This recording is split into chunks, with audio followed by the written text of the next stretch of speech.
How does Wi-Fi work? Why is it called Wi-Fi? This list of baffling Wi-Fi facts will enlighten you.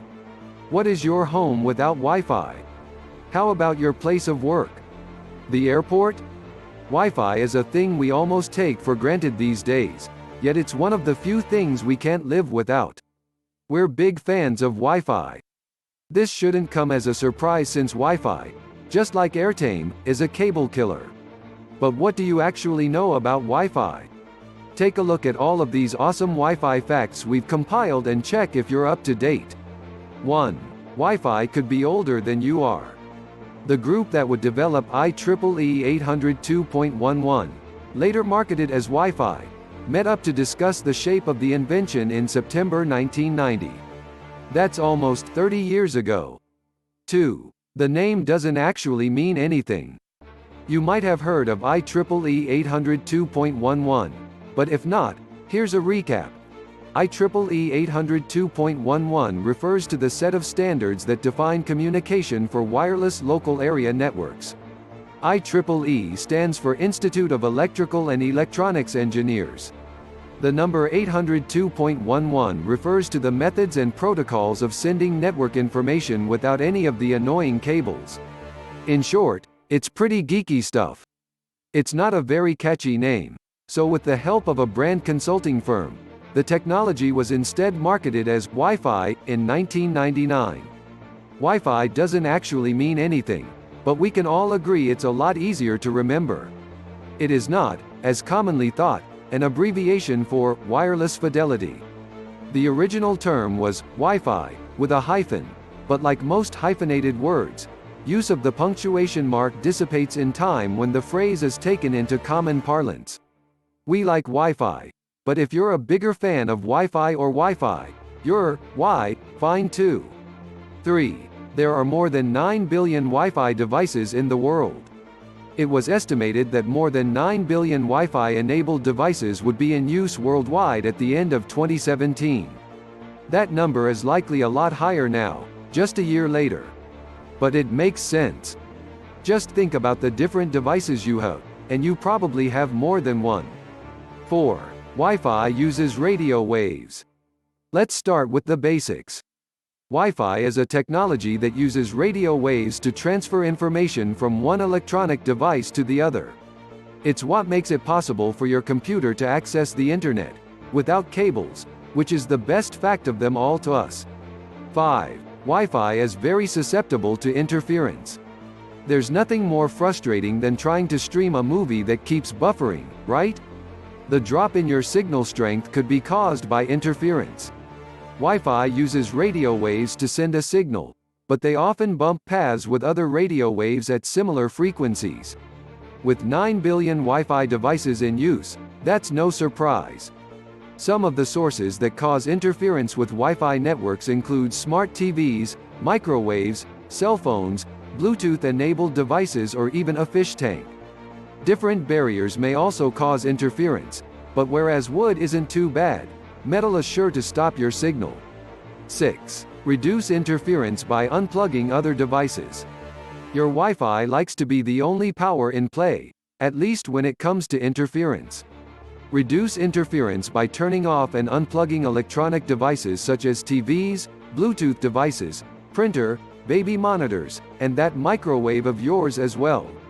You could also change channels on your wireless network or move your Wi-Fi closer to the computer. 7. The best Wi-Fi blocker is you. Water is a great signal blocker. Seeing as you're made up of 75% water, if you're sitting between your router and your computer, your body can significantly lower the strength of your Wi-Fi signal. Good thing you're not made of metal though, because as we specified above, metal is a better blocker than both wood and water. 8. Donut-shaped signals are a thing. If you have an antenna on your router, the radio frequency energy that radiates from it looks a lot like a donut. In reality, you can't really see a donut protruding from your router, but the thought of a donut-shaped energy field sounds delicious, right? 9. Wi-Fi frequencies are different. Wi-Fi transmits at frequencies of 2.4 GHz or 5 GHz, and the frequencies for Wi-Fi are much higher than those for cellular transmission. Higher frequencies, in short, mean that signals can carry more data.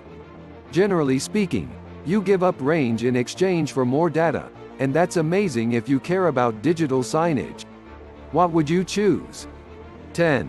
Wi-Fi is more important than breakfast. Speaking of donuts, breakfast is the most important meal of the day. So our parents have told us. Red Roof Inn, the U.S. hotel chain, conducted a survey together with Research Plus Data Insights that asked 800 economy travelers how important different amenities are to them. The survey concluded that in-room Wi-Fi is more important to travelers than good location, parking, or even complimentary breakfast. 80% of the travelers even stated that they would feel more amicable towards a hotel if complimentary Wi-Fi is included. So if you plan to open a hotel anytime soon, remember that high-speed complimentary Wi-Fi will convince guests easier than ocean view or a tasty brunch. 11. There are several different kinds of Wi-Fi.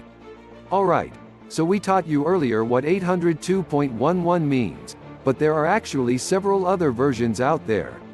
The original is from 1997 and not in use anymore, but since then we've had 802.11b, 802.11a, 802.11 grams, 802.11n, 802.11ac, and 802.11 ad. It's quite an alphabet soup to digest, but we can say that in general, newer versions are backwards compatible with older versions, but not the other way round. For newer versions, there are several things to consider such as speed, range, and cost. 12. Wi-Fi originated in Hawaii. Well, sort of at least. Not everyone agrees with this fact, but the fact still remains that an early predecessor of Wi-Fi was launched in 1971 in Hawaii and was called the Aloha Net. It was a pioneering computer networking system developed at the University of Hawaii.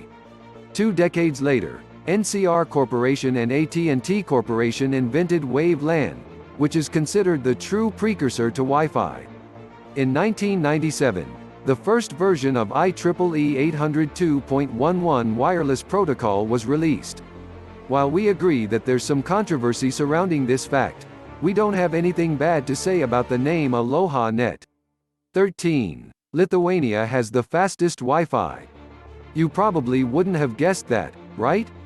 Well, according to Rotten Wi-Fi, Lithuania has the fastest Wi-Fi in the world at 16.6 megabits per second as per November 2016.